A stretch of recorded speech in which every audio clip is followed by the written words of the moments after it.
번역사도신경으로 신앙 고백하겠습니다. 저는 전능하신 아버지 하나님 천지의 창조주를 믿습니다. 저는 그분의 유일하신 아들 우리 주 예수 그리스도를 믿습니다. 그분은 성령으로 잉태되어 동정녀 마리아에게서 나시고 본디오 빌라도에게 고난을 받아 십자가에 못 박혀 죽으시고 장사된 지 사흘 만에 죽은 자 가운데서 다시 살아나셨으며 하늘에 오르시어 전능하신 아버지 하나님 우편에 앉아 계시다가 거기로부터 살아있는 자와 죽은 자를 심판하러 오십니다. 저는 성령을 믿으며 거룩한 공교회와 성도의 교제와 죄를 용서받는 것과 몸의 부활과 영생을 믿습니다. 아멘. 거룩하신 하나님 아버지 감사합니다. 간밤에도 편히 쉬게 해주시고 새벽에 기도하는 자리에 불러주시니 감사합니다. 이 시간 저희들 마음 중심으로 주님을 경외하게 하여 주시옵소서. 예수님 이름으로 기도드리옵나이다. 아멘. 찬송가 211장입니다.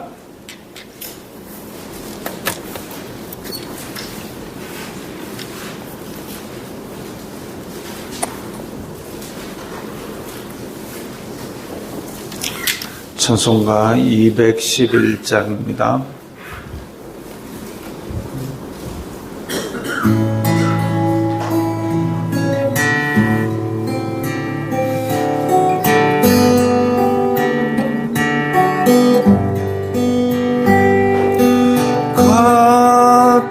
비싼 향유를 주께 드린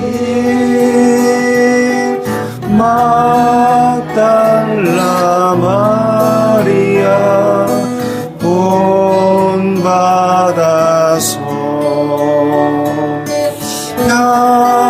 향기로운 산재물 주님께 바치리 사랑의 주 내 주님께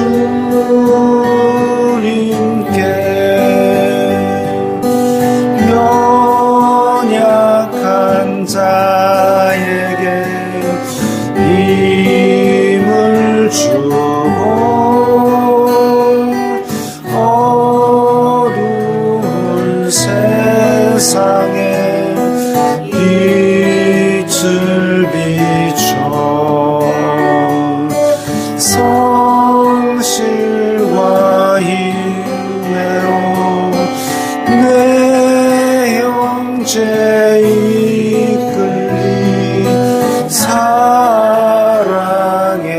주 내 주님께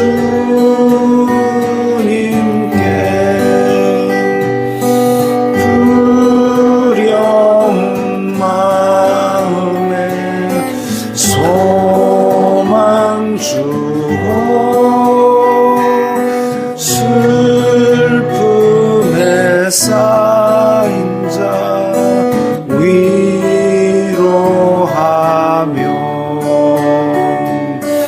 길 잃은 자들 친절히 이끌리 사랑의 주 내 주님께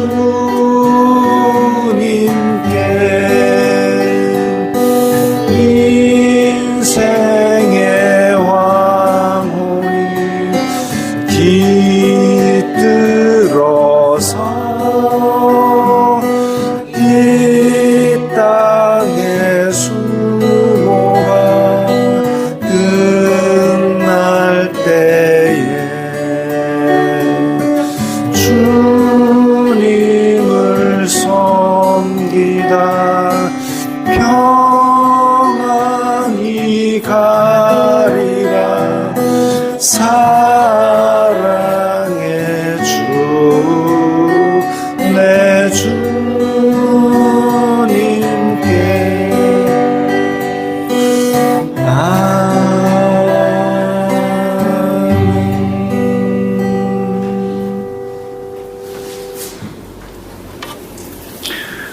말씀은 로마서 12장 1절부터 5절까지의 말씀입니다.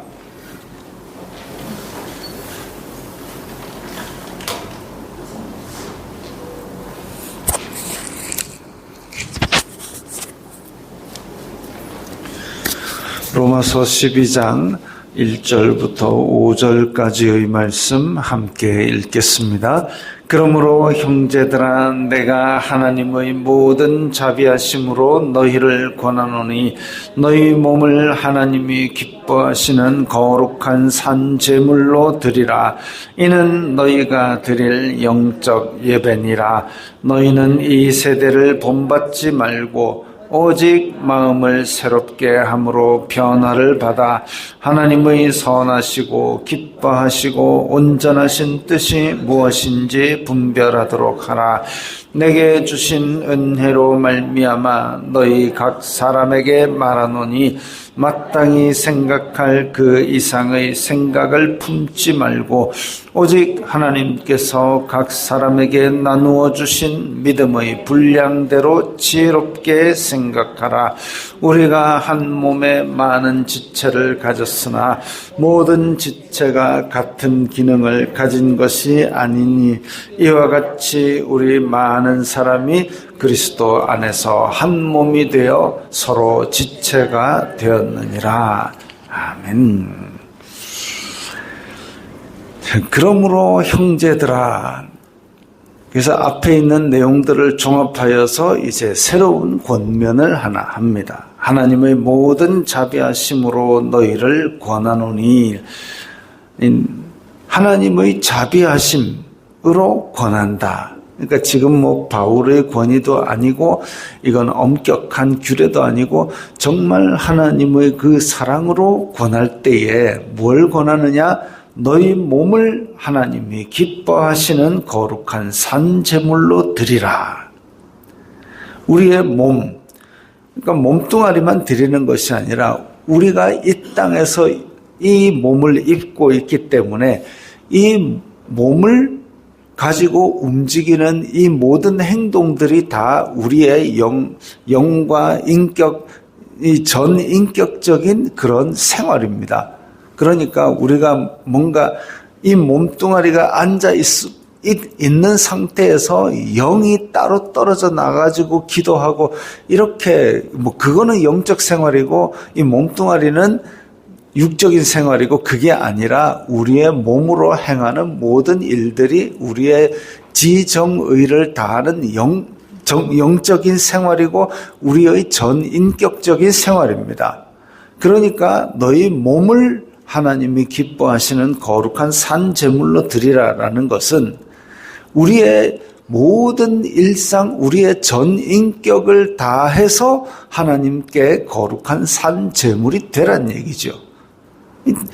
산 제물 이것도 약간 모순적입니다. 왜냐하면 제물은 번제 같으면 싹 다 태워야 되고 태우기 전에 이미 토막토막 다 쳐서 그야말로 내가 가루가 되게 그렇게 다 분해가 되는 상황입니다. 근데 그게 죽어야 되는데 산 제물로 그러면 내가 살아있는 상태인데 제물이 된다. 이거는 하얀 검정 같은 그런 말입니다. 산제물. 왜 이 산제물이라는 얘기가 나왔느냐 하면 앞에서 이 육을 따르는 우리의 몸은 육을 따르는 생각과 육을 따르는 이런 것들은 다 죽이라 그랬거든요. 그리고 영을 따르는 마음, 영을 따르는 생활 이거는 추구하고 살아있으라 그랬거든요.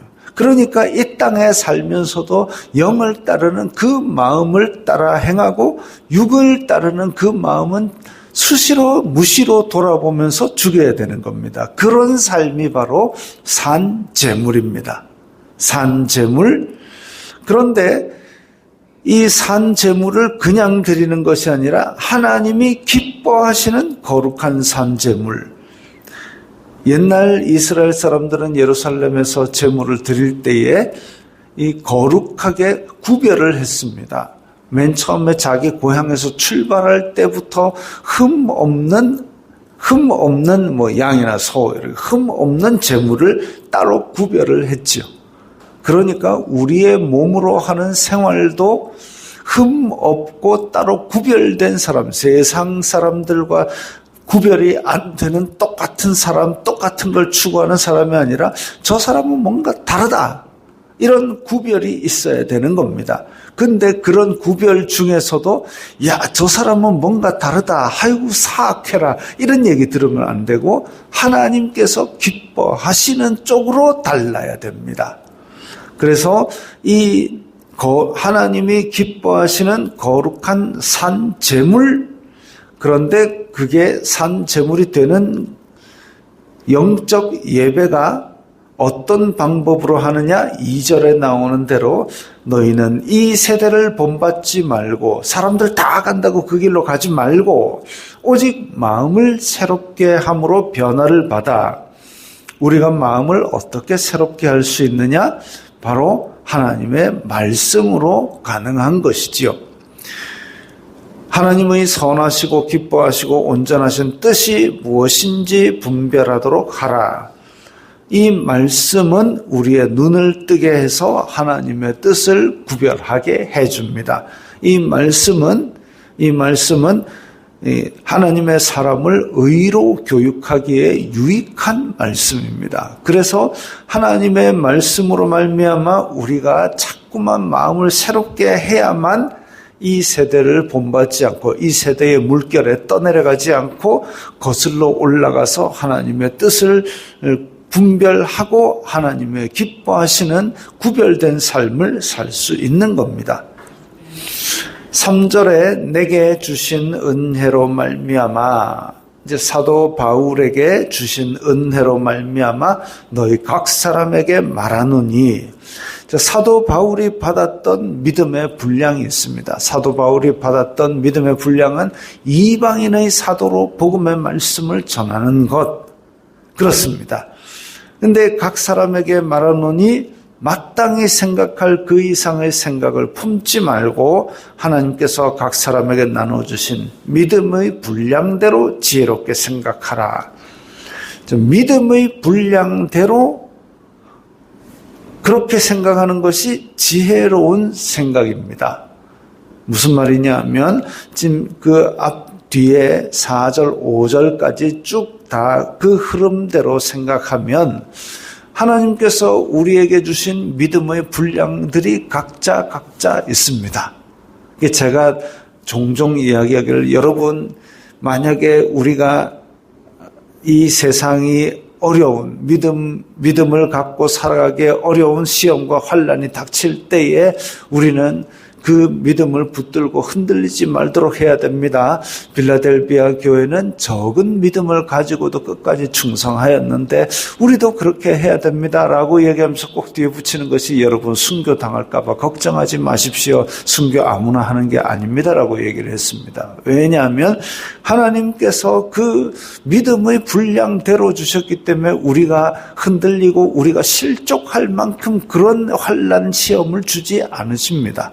그래서 하나님께서는 우리에게 우리가 받은 분량대로 우리를 이끄시고 우리가 받은 분량대로 견뎌낼 수 있는, 그리고 시험 당할 즈음에 또한 피할 길을 내시는 분이기 때문에, 그럼에도 불구하고 하나님께서 큰 믿음을 주시면 순교의 자리로 기꺼이 나아갈 수 있도록 해주시는데, 그런데 우리의 분량은 각자 다르기 때문에 잊지도 않을 생각 가지고 먼저 걱정하는 일은 없는 게 맞습니다. 하나님은 우리에게 항상 두려워 말라, 놀라지 말라 하시지, 두려워 말라, 놀라지 말라 하시지, 무서움으로 노이로제 걸릴 만큼 그렇게 신경쇠약 걸려라 이렇게 안 하신다는 거죠. 평안하여라, 두려워 말라, 놀라지 말라, 내가 도와주리니 뚫고 가라, 이런 거 하시는 거죠. 믿음의 분량대로 지혜롭게 생각하라. 우리가 받은 믿음의 분량대로 생활하는 것이 지혜로운 삶입니다. 그래서 이 믿음의 분량은 어떻게 주셨느냐? 우리가 한 몸에 많은 지체를 가졌으나 모든 지체가 같은 기능을 가진 것이 아니니, 자, 이런 비유를 들었습니다. 우리는 교회 공동체 안에서 지금 손이 되고 발이 되고 입이 되고 코가 되고 각자 다른 기능을 가지고 함께 조화를 이루도록 해놓았습니다. 그러면 분량대로라는 얘기는 그 자기가 맡은 공동체 안에서의 역할에 충실하게 적절하게 생각하라는 거죠. 이와 같이 우리 많은 사람이 그리스도 안에서 한 몸이 되어 서로 지체가 되었느니라. 그래서 엄지손가락이 나는 너하고 같이 안 있을래 하고 뚝 떨어져 나오면 엄지손가락이 떨어져 나와갖고 자기 혼자 사람 부실을 하느냐? 아니요. 손가락이 떨어져 나오면 그냥 썩고 죽습니다. 그래서 같이 몸에 붙어 있을 때는 몸이 마음에 안 들어도 이 엄지손가락이 자기 할 일을 하면 이 몸 전체가 자기 할 일을 할 수 있는 그런 몸이 되는 거죠. 그게 바로 믿음의 분량대로 지혜롭게 생각하는 겁니다. 발가락으로 코를 후비면 코피가 납니다. 안 지혜로운 거지요. 어떤 사람은 그 얘기합니다. 야, 내가 마음 먹고 공부하면 서울대 간다. 마음 좀 진작에 먹지 그랬어요. 말도 안 되는 얘기입니다. 그래서 내가 이 공동체 안에서 받은 믿음의 분량대로 내가 이 자리에서 할 수 있는 것이 무엇인가, 그걸 하나님의 말씀을 따라 분별을 해서 내가 받은 바 은사대로 내가 맡은 역할대로 그렇게 믿음의 분량대로 생각하고 행동하는 것이 지혜로운 행동이죠. 그리고 이 공동체가 하나님 나라를 이루어 가도록 내 자리에서 역할을 다하는 것이 이 세대를 본받지 않는 삶입니다. 그게 우리의 영적 예배입니다. 근데 갑자기 내가 낸데 하고 내가 살아나는 순간 재물이 펄쩍 뛰어서 제단에서 내려오는 그런 격이 되는 겁니다. 그러지 말고 나의 육의 욕심과 생각과 자존심과 이런 거는 수시로 돌아보아서 꺾어가지고 죽여가지고 재물이 되게 해야 되고, 영을 따르는 것, 공동체 안에서 믿음의 분량대로 지혜롭게 생각하는 것은 살아있도록 해서 하나님이 기뻐하시는 일이 무엇인가, 그걸 먼저 항상 생각하고, 이 공동체 안에서 하나님께 영광 돌릴 일은 무엇인가, 이 공동체가 하나님의 나라가 되려면 어떻게 해야 되는가, 그걸 먼저 생각하면 설령 나는 포함이 안 날지 모르지만 그러므로 말미암아 이 공동체가 살아나고 하나님 나라가 되는 거죠. 사도 바울이 그렇게 먼저 살았습니다. 사도 바울은 예수 그리스도의 죽으심을 본받아서 그렇게 살았습니다. 예수님께서 폼이 나야 된다 같으면 베들레헴에서 어디 저 가난한 집에 태어나는 게 아니라 왕실에 태어나서 금색 옷을 입고 태어나셨겠죠. 근데 그거 아니고 그야말로 하나님께서 원하시는 그 모양과 그 삶을 통해서 영광을 돌리고, 그리고 온전히 다 이루셨다라고 말씀하고 십자가에서 죽으셨죠. 사도 바울도 그러했습니다. 사도 바울도 폼나게 하기보다는 어디 가서는 야반도주하기도 하고 바구니에 매어가지고 도망치기도 하고 두들겨 맞아가지고 성 밖에 내쳐지기도 하고 폼날 일이 없습니다만은, 그럼에도 불구하고 내가 이 믿음의 분량대로 이렇게 하는 것이 공동체의 덕이 된다 하니까 그렇게 하고 살았습니다. 그렇게 하고 살았던 이 믿음의 선배들, 그리고 우리의 목표이신 예수 그리스도의 삶, 그것을 보면서 우리도 우리의 육을 따르는 마음을 제물 삼아 죽이고 영을 따르는 이 하나님의 거룩한 산 제물이 되기 위해서 믿음의 분량대로 한 몸이 되어서 지체가 되는, 그래서 우리가 맡은 바 분량, 맡은 바 믿음대로 적절하게 이 땅에서 살아가야 할 것입니다. 주기도문하겠습니다. 하늘에 계신 우리 아버지, 아버지의 이름을 거룩하게 하시며 아버지의 나라가 오게 하시며 아버지의 뜻이 하늘에서와 같이 땅에서도 이루어지게 하소서. 오늘 우리에게 일용할 양식을 주시고 우리가 우리에게 잘못한 사람을 용서하여 준 것 같이 우리 죄를 용서하여 주시고 우리를 시험에 빠지지 않게 하시고 악에서 구하소서. 나라와 권능과 영광이 영원히 아버지의 것입니다. 아멘.